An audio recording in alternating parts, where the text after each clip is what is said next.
I started my trip in Palacios by visiting my mother's mom, Grandma Kasurik. An 84-year-old widow, Grandma lives with her eldest daughter Debbie and her husband Glenn. The house they live in was built by hand by my uncle, a skilled carpenter.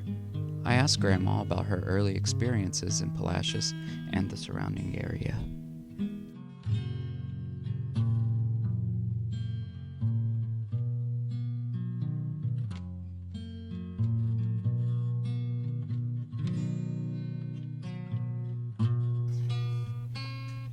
The next stop is my home, located a few miles out of the city off of Highway 35. It's a humble one-story home, and on the outside it looks incapable of housing 15 people, which it did at one point.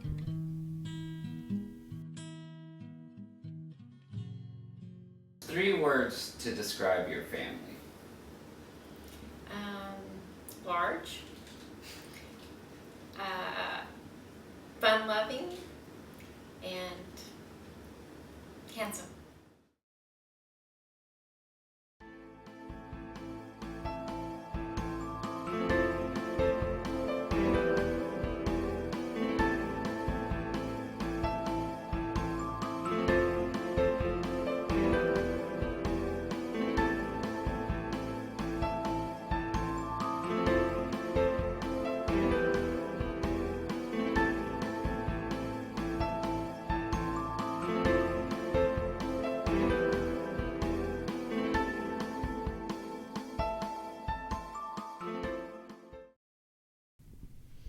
And finally, Palacios High School, home of the Fighting Sharks.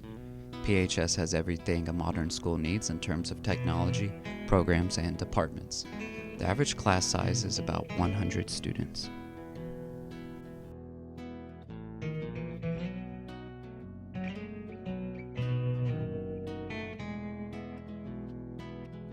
I'm standing in front of the entrance to the main hall of Palacios High School.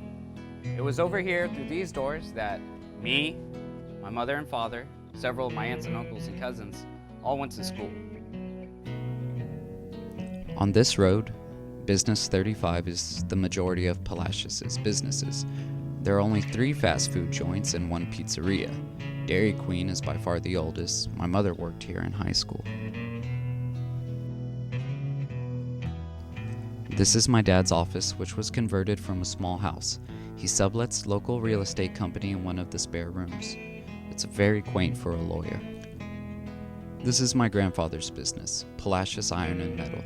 It is the oldest running independently owned business in town and recently celebrated its 50th anniversary.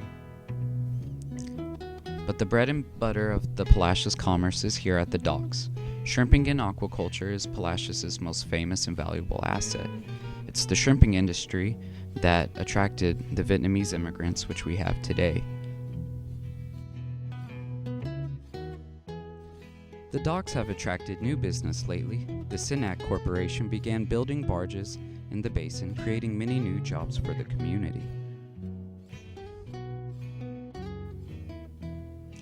On a Saturday night, you could go here to Omar's, the only reputable bar in town, shoot pool, and hang out with the same old crowd. Or you could be here at the Palacios Rec Center, attending a large wedding with an open bar and a rocking band. St. Anthony's Parish is my family's church. It is the largest and most diverse of many worship communities in town. St. Anthony's is the church my parents grew up in, and my wife and I became the 3rd generation of our family to get married at its altar last August. Mass is offered in Vietnamese at 8, English at 9:30, and Spanish at 11.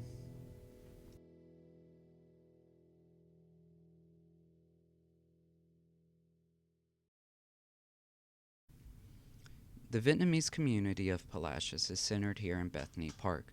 Largely Catholic, refugees settled here after the Viet Cong invaded South Vietnam. Beautiful statues, as this Virgin Mary garbed in traditional Vietnamese attire, add beautiful flavor to our town's image. After church, extra rest, or just plain sleeping in, many families take their Sunday afternoons to the water. You and your folks can set up shop and barbecue at the bayfront, play in the sand, or go down to the pier for quality saltwater fishing. Over to my right is an empty space where Palacios' most famous symbol used to stand, the pavilion. It was erected near the turn of the century when the town was still new. Since then, several phases of the pavilion have been erected and torn down due to the amount of hurricanes which Palacios receives. It's kind of sad to see it gone. There used to be a pavilion there when I was a kid. I remember it pretty clearly, running around. I even went to a dance or two there. All that's left now is the fishing pier, which still brings in a lot of people, and it's a lot of fun, but it's sad to see one of our symbols go. This religious statue was recently erected by the Vietnamese community in honor of their new home. Perhaps it will replace the pier and serve as a new image of the town for years to come.